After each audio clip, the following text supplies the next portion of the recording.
Mo kí gbogbo ẹ̀yin olólùfẹ́ Jagun Jagun eléyìí tí ó jáde láti ọwọ́ Femi Adebayo tí ọ̀pọ̀lọpọ̀ èèyàn sì ti ń retí apá kejì láti bí oṣù mélòó sẹ́yìn. Ṣùgbọ́n kí n tó tẹ̀síwájú, ẹ bá mi tẹ subscribe button tó wà ní abẹ́ fídíò yìí.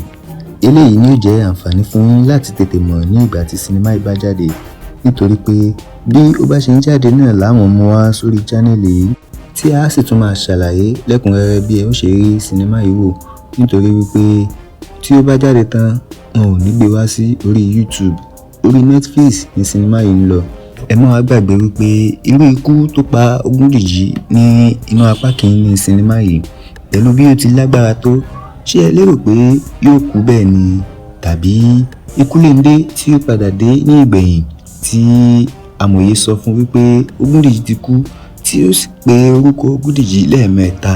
Gbogbo wa la mọ̀ wípé bí a bá pe orúkọ akọni lẹ́ẹ̀mẹ́ta, akọni a sì máa jẹ́. Fún ìdí èyí, ìpàdé dínú apá kejì sinimá yìí o.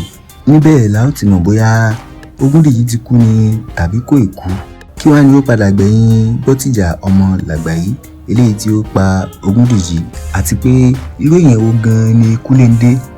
Ṣé ó lè jẹ́ òun ni ọmọ Ògúndìjì tí ó fi sí ọ̀dọ̀ ìyálóde ni, tàbí ọ̀kan lára àwọn ọmọ ogun rẹ̀ tí ó ti kọ́ṣẹ́ ogun lọ́dọ̀ rẹ̀ nígbà kan rí náà ni? Ìpàdé dínú apá kejì gẹ́gẹ́ bí mo ṣe sọ. Kò ní jù báyìí lọ. Ìpàdé dínú fídíò míì. Ó dìgbà.